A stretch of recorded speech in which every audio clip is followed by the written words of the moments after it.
வணக்கம். உங்களுக்காக செல்வராஜ்.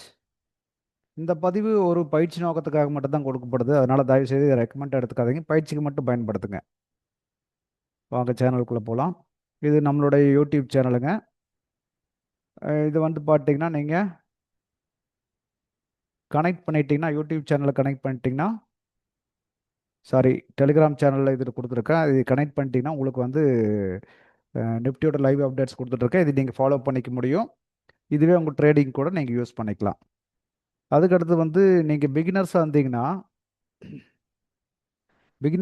கீழே இந்த கொடுத்துருக்கக்கூடிய இந்த வீடியோஸை பாருங்கள். பிகினர்ஸ்னு கொடுக்கக்கூடிய இந்த இந்த வீடியோ நீங்கள் ஃபாலோ பண்ணுங்கள்.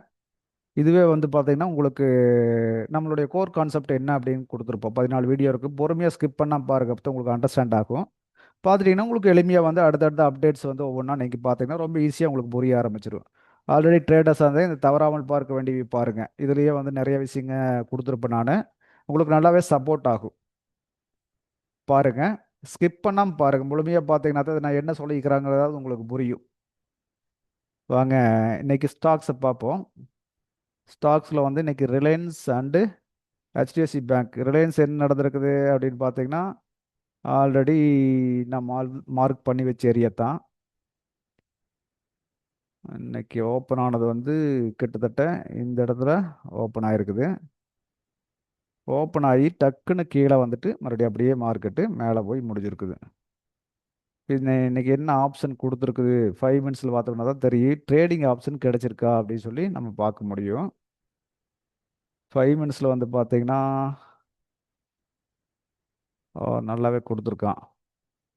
கரெக்டாக வந்து இந்த சப்போர்ட்டுக்கு வந்துட்டு இங்கே ஓப்பன் ஆன மார்க்கெட்டு இவ்வளோ தூரம் மேலே போயிட்டு அகைன் இங்கே சப்போர்ட்டுக்குள்ளே வந்தவன் ஒரு கேனல் கீழே விட்டு அடுத்த கேனல் மேலே தூக்கிட்டு போயிட்டான்.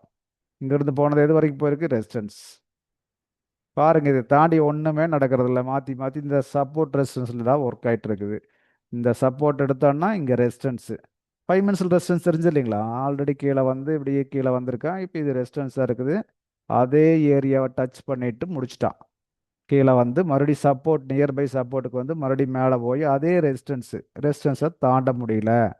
மறுபடியும் அதே இடத்துல பிக் பண்ணிட்டு மறுபடியும் கீழே வந்து இங்கே முடிஞ்சிருக்கான். இது சப்போர்ட் ரெசிஸ்டன்ஸ் தாண்டி ஒன்றுமே நடக்கிறது இல்லைங்க. இதெல்லாம் முன்னாடியே மார்க் பண்ணி பண்ணோம்னா ப்ராப்பராக இருக்கும்.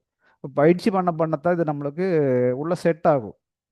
இப்போ பார்க்குறீங்கன்னா ஒரு வீடியோ பார்க்குறீங்கன்னா பயிற்சி பண்ணி பழகுங்க. அப்போ தான் உங்களுக்கு முழுமையாக அது புரியும். நாளைக்கு என்ன நடக்கிறதுக்கு பாசிபிலிட்டி இருக்குது? இந்த ரிலையன்ஸ் இண்டஸ்ட்ரீஸில் அழகாக வந்து இன்னைக்கு 1 ஹவரில் தொட்டுட்டு போயிட்டான். இது சப்போர்ட் ஏரியாவை தொட்டுட்டு போயிட்டான். மறுபடியும் மார்க்கெட்டு நீங்கள் தான் இருக்கு. நாளைக்கு இது வந்து பைக் மாறணும்னா கிட்டத்தட்ட 1 ஹவரில் இது எல்லாம் பிரேக் பண்ணணும். பண்ணால் தான் பைக் போகுதுன்னு அர்த்தம். இந்த பிளேஸ்லேருந்து இந்த ஹை இதை பிரேக் பண்ணி க்ளோஸ் ஆனோன்னா அகெயின் வந்து அடுத்த ரெசிஸ்டன்ஸ் ஏரியாவுக்கு போகிறதுக்கு பாசிபிலிட்டி அதிகம். பார்ப்போம் நாளைக்கு எப்படி ஓப்பன் ஆகுறான்னு. அல்லது மறுபடியும் நாளைக்கு கொஞ்சம் இப்படி போயிட்டு கூட கீழே வர்றதுக்கு பாசிபிலிட்டி இருக்குது. கீழே வந்து இங்கே தொடுவானா நல்லா தெரியாது. அகெயின் இந்த இடத்துக்கு வருவான். வந்துட்டு போகிறதுக்கு பாசிபிலிட்டி அதிகம். ஓகே, நம்ம வந்து அடுத்து ஹெச்டிஎஃப்சி பேங்க் பார்க்கலாம். நம்ம ரிலையன்ஸுக்கு அடுத்து அதானே பார்ப்போம். ஹெச்டிஎஃப்சி பேங்க் என்ன பண்ணியிருக்கான்? அவன் ஆல்ரெடி இந்த சப்போர்ட் ஜோனில் ரொம்ப தொங்குன்னு தொங்கியிருக்கான். பார்த்துக்குங்க. கீழே முட முடியல, மேலே முட முடியல, அதுக்குள்ளேயே நின்று இன்னைக்கு கடைசியாக வந்து கடைசி ஒரு 2 ஹவர்ஸில் 2 ஹவர்ஸ் கூட 2:30 மணிலேருந்து 3:30க்குள்ளே வந்து பார்த்தீங்கன்னா இவ்வளோ தூரம் கொண்டு வந்திருக்கான். இது வரைக்கும் வந்து நின்றுருக்க காலையிலேருந்து இப்படியே தான் ஆடி இருக்கான். அப்போ அந்த மார்க்கெட்டோட மூமெண்ட் இப்படி தான் இருக்கும். தெரிஞ்சிட்டா போதும் நம்மளுக்கு இப்படி தான் நடக்குது, மாற்றி மாற்றி இதுதான் பண்ண போகிறான்னு. காலையிலேருந்து பாருங்கள், காலையில் ஓப்பன் ஆன ஸ்பாட்டில் இந்த 5 மினிட்ஸோட லோ உடைச்சிட்டு இவ்வளோ தூரம் வந்துட்டான். இப்போ நம்மளுக்கு கீழே வருவானா மேலே போவானான்னு கன்ஃபியூஸ் ஆகும். அகெயின் மேலே வந்தான். அகெயின் இந்த ரெசிஸ்டன்ஸ் பிக்கு இதுதான் பிக் பண்ணிவிட்டு அகெயின் கீழே சப்போர்ட்டுக்கு மறுபடியும் வரல. அப்புறம் அப்படியே வந்து ஸ்டெப் வச்சு மேலே போக ஆரம்பிச்சிட்டான். இங்கே கவனிச்சு பாருங்கள், இந்த ஹை லோ வந்து மேலே மேலே வச்சுட்டு போகுது. ஹையை மட்டும் உடைச்சிட்டு மேலே போயிட்டு இருக்கான். இப்போ வந்து மார்க்கெட் அப் சைடு மூவ் ஆகிட்டு இருக்குன்னு தெரிஞ்சுக்கலாம். இங்கே இந்த மாதிரி மூவ்மெண்ட் நடந்தாவே தெரிஞ்சுக்கணும். ஒரு லோ ஹையை கட் பண்ணுறான், அடுத்த ஹையை கட் பண்ணுறான், அதுக்கடுத்து ஹையை கட் பண்ணுறான், அதுக்கடுத்து கட் பண்ணுறான். ஆனால் லோ உடைக்கல. கவனிச்சு பாருங்க, லோ உடைக்கலைங்கும் போது மார்க்கெட் மேல் நோக்கி போகிறக்கு உண்டான வேலை பண்ணிட்டு இருக்குன்னு தெரிஞ்சுக்கலாம். இவ்வளோதான் மார்க்கெட்டில் அந்த சப்போர்ட் ரெசிஸ்டன்ஸ் அண்டர்ஸ்டாண்ட் பண்ண முடிஞ்சுன்னா ஈஸியாக ட்ரேட் பண்ண முடியும். இது புரிஞ்சுக்குங்க. கொஞ்சம் எளிமையாக புரிஞ்சுட்டிங்கன்னா ஈஸியாக இருக்கும்.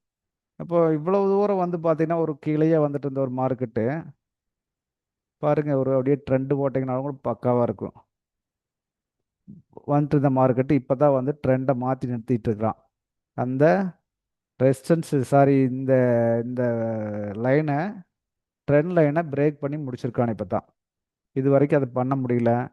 கொஞ்சம் கொஞ்சமாக மேலே போகிறான். இப்போ இன்னும் கொஞ்சம் போனோன்னா அடுத்த ஸ்டேஜ் இது ஒரு ரெசிஸ்டன்ஸ் ஏரியா. இந்த ஏரியாவுக்கு வந்தால் கொஞ்சம் தகுடத்தம் போட்டு மறுபடியும் கீழே வந்து மேலே போய் இதுதான் நடக்கு. வாட்ச் பண்ணுங்கள். வாட்ச் பண்ண ஈஸியாக புரியும் உங்களுக்கு. ரைட், அடுத்த பதிவில் நம்ம மறுபடியும் சந்திப்போம்.